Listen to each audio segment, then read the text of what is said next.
Welcome to the deep dive. Today we're tackling something really specific but quite crucial. It's about care for a particular group of lung cancer patients here in the UK. That's right.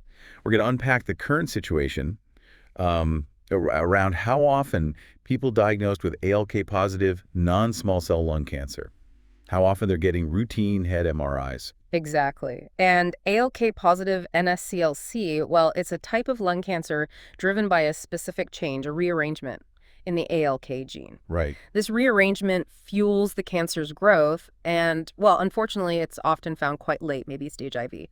And it's interesting, isn't it? The demographic seems different from, the typical lung cancer picture. It really is. We're often talking about people who've never smoked or perhaps smoked only lightly. Hmm. And often younger folks, too. About half are diagnosed when they're under 52, believe it or not. Wow. Okay.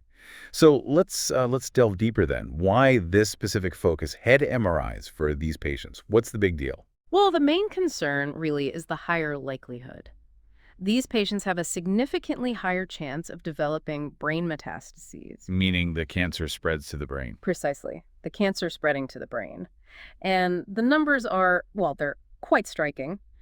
Research suggests about 26% already have brain mets when they're first diagnosed. 26% right at the start. Yeah. And even if their initial treatment works really well, another 20% or so might develop them within the next couple of years. Gosh, that's a really significant risk then. So I guess catching these early is, well, absolutely vital. It really is, yes.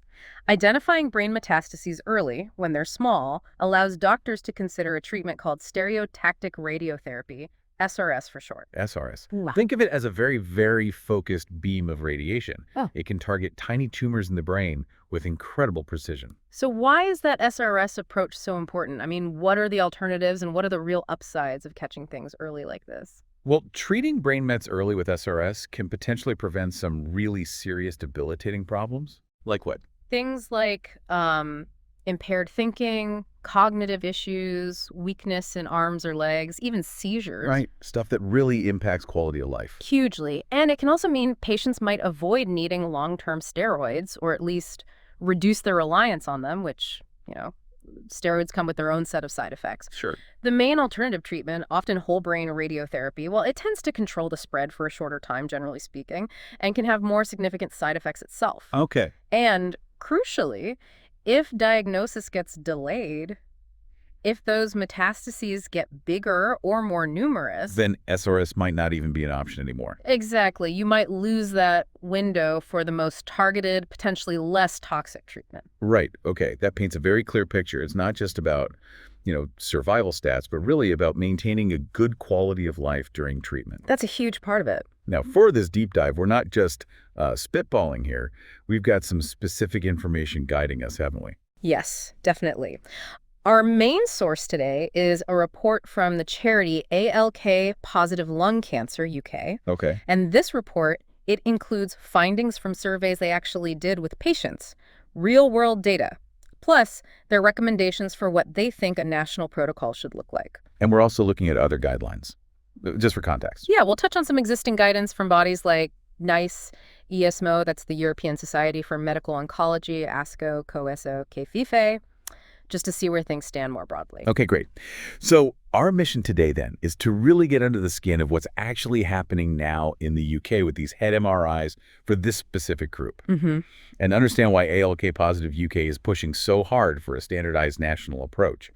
All right, let's start with the current situation. What did those surveys find? Okay, so back in 2022, ALK Positive UK did an initial survey that already hinted at, well, quite a bit of variation. Different cancer centers seem to be doing things differently regarding head MRIs. Right, the first signal. But a more recent survey from March 2025 gives us a much clearer, more detailed snapshot. They surveyed 57 patients. Okay, 57 patients. And what did that tell us? Let's break it down.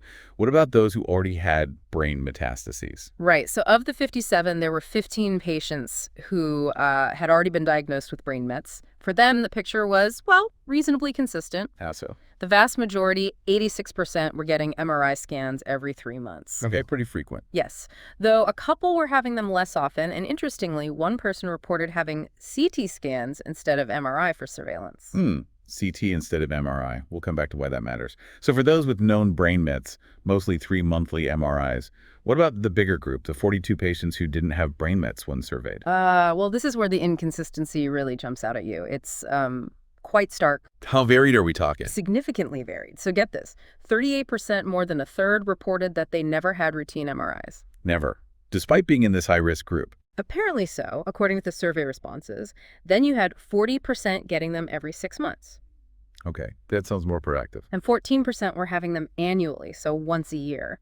Then there were a few others getting scans even less frequently, or again, some getting CT scans instead. Wow, that's a massive range from never to every 6 months to annually. And that never figure, 38%, is really quite something, isn't it? It is concerning, yes. The report also mentioned something about scans only happening if symptoms appear. Yes, that came up too. Some patients indicated that, the plan was basically to wait and see, and MRI would only be scheduled if they started showing neurological symptoms. But as you said earlier, waiting for symptoms might be too late for the best treatment options, like SRS. That's the major concern, absolutely. By the time symptoms manifest, the window for that highly targeted SRS might have closed because the metastases could be larger or more widespread in the brain. And there was another layer to this, the driving license issue. How does that play into things for patients? Yeah, that's a really practical, real-world anxiety that came through. Patients are generally aware that a diagnosis of brain metastases can mean having to stop driving, at least temporarily, depending on the specifics. Which is a massive deal for independence. Huge. So you can see how this might create a sort of tension. Medically, early detection is best, but some patients might understandably feel anxious about regular scans if they fear a positive result could immediately impact their ability to drive. That's a really tough position for patients to be in, weighing up medical need against potential life disruption. And you mentioned the report highlights patient frustration. Yes, definitely. There's a sense of frustration and maybe confusion among patients. They connect with each other, through the charity or online groups. They compare notes. Exactly. They share experiences, and it becomes clear that care isn't uniform across the country. So it's understandable they find it hard to grasp why there isn't a standard, agreed-upon protocol for something as potentially crucial as head MRI frequency in their specific situation. Right. So we've definitely established there's a real mix, a real variation in what's happening. Now let's just really nail down why MRI is the preferred tool here. We touched on it, but let's be crystal clear. Okay. Put simply, MRI is just far superior for detecting small brain metastases. It's much more sensitive than a CT scan. Better resolution. Better at seeing soft tissue. Exactly. Its ability to differentiate between different types of tissue, especially in the brain, is significantly greater. This is absolutely critical because, as we keep saying, those smaller metastases are the ones most suitable for, and that respond best to, SRS. And CT scans. CT scans, well, they have limited sensitivity for small brain lesions. They might simply miss them altogether. You could have a clear CT scan, but actually have small mets growing. That's the risk, yes. Yeah. Leading to a delay in diagnosis, allowing the metastases potentially to grow or multiply, perhaps to the point where SRS is no longer the best or even a possible option. Okay. That really highlights why using MRI consistently matters so much here, which makes the variation and the instances of CT being used for surveillance even more concerning. It does. Now let's talk about official guidance. It seems, well, almost surprising that there aren't specific national guidelines for this, given the known risk. It is quite surprising, you're right, especially given how well-defined this subgroup is and the known risk profile. The report is very clear. There are no approved national guidelines in the UK. None at all. None specifically for the frequency of head MRI surveillance in ALK-positive lung cancer patients. And that seems to be the case internationally, too. But surely there are broader guidelines for managing brain metastases in general, from NICE or ESMO. Oh, yes, absolutely. There are general guidelines from NICE here in the UK and from ISMO in Europe and other international bodies. These talk about managing brain metastases once they occur, and they might suggest follow-up based on general risk factors. So oncologists might look at those. Yes, many UK oncologists certainly consider the ESMO guidelines, for instance. But what tends to happen more often in practice is that individual NHS hospital trusts develop their own local protocols for scanning and surveillance. Local protocols. And I guess that's where the variation creeps in. That's a major factor, yes. Because these local protocols might exist, but And this is the crucial point. They often don't specifically single out high-risk subgroups, like ALK-positive patients, for different management. So they might have a general lung cancer surveillance plan, but not one tailored for the much higher brain mets risk in ALK-positive patients. Precisely. They're often more general, covering all NSCLC patients, perhaps, or those considered at risk based on broader criteria. They don't always reflect the significantly greater predisposition for brain involvement seen specifically in the ALK-positive group. Okay, so we have this gap. No specific national guidance, leading to variable local protocols that might not account for the unique ALK-positive risk. It makes perfect sense now why ALK-positive UK felt the need to step in and propose their own national protocol. Exactly. They saw the gap, saw the inconsistency, and saw the potential impact on patients. So how did they go about developing this proposed protocol? What's it based on? Well, they took quite a thorough approach, it seems. They didn't just pluck it out of thin air. Right. They reviewed the existing guidelines we mentioned, NICE, ESMO, others.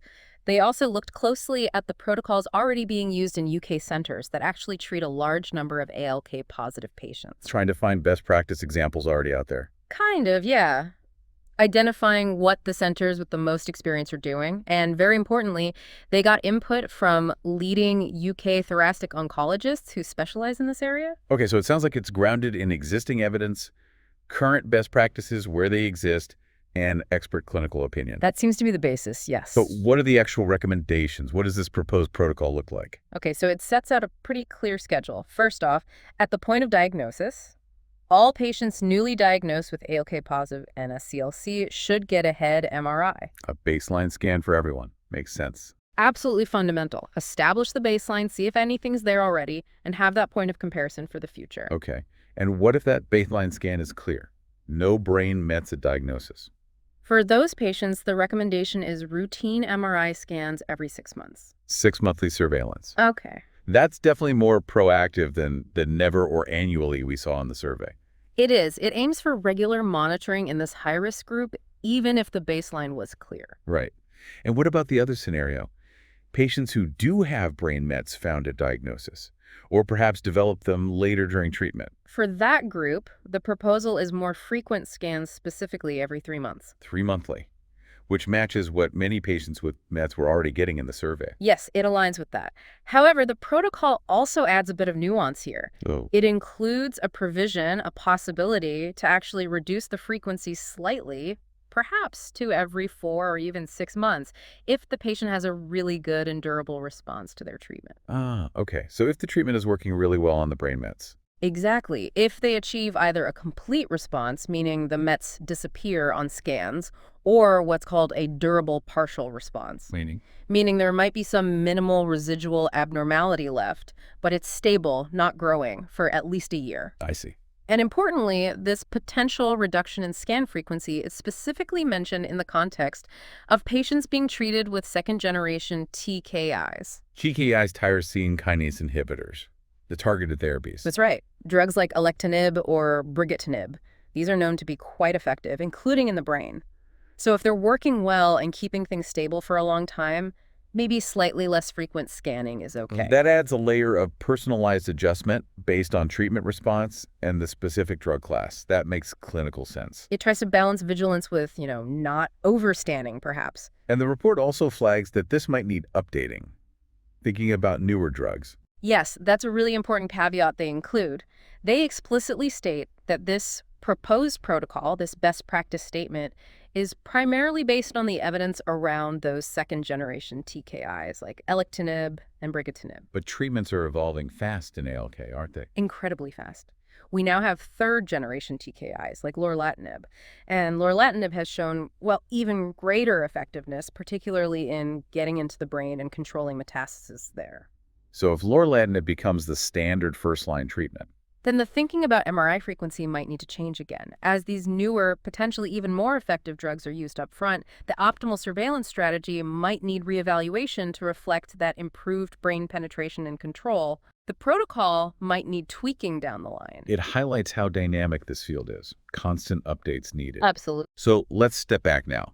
We've looked at the problem, the variation. We've looked at why MRI matters, the lack of guidance, and this proposed solution from ALK Positive UK.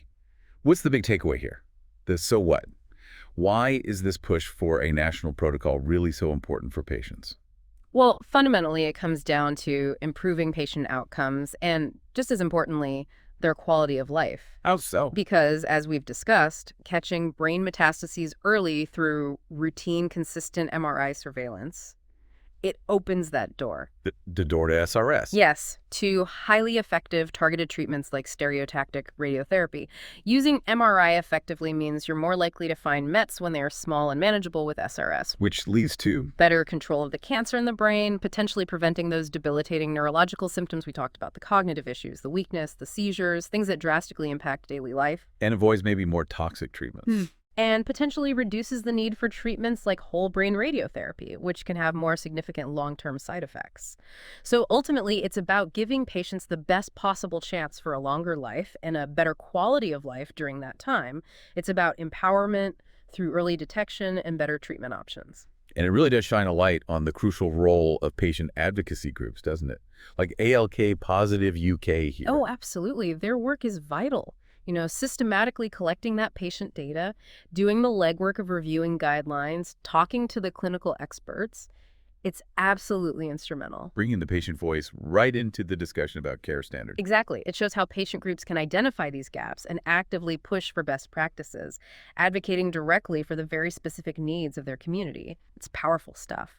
So just to kind of wrap up the core points then, we've seen there's this real and frankly concerning inconsistency across the UK in how often ALK positive NSCLC patients get routine head MRIs. Despite their known high risk. Despite that high risk of brain metastases. And we know early detection via MRI is key for accessing the best, least invasive treatments like SRS. Crucial. So ALK Positive UK is now championing a standardized national protocol. What does it involve, again, in brief?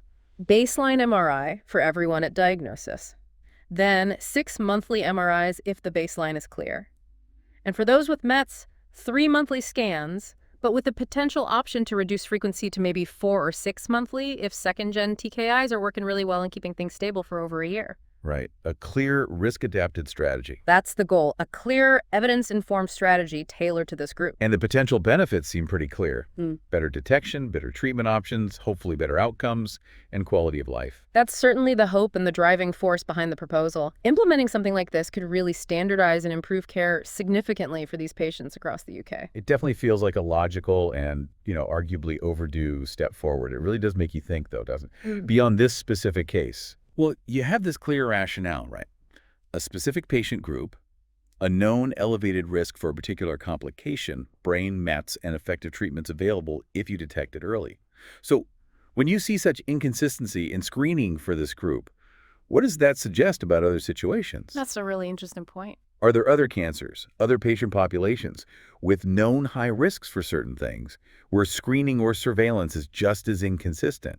It prompts you to wonder, could similar standardized risk stratified approaches be beneficial elsewhere in cancer care to make sure everyone gets fair access to timely, effective surveillance based on their specific risk profile? Something to mull over. Definitely food for thought. Ensuring equity and best practice across the board is a constant challenge. Indeed. Well, thank you for walking us through that complex issue today. Really important work being highlighted.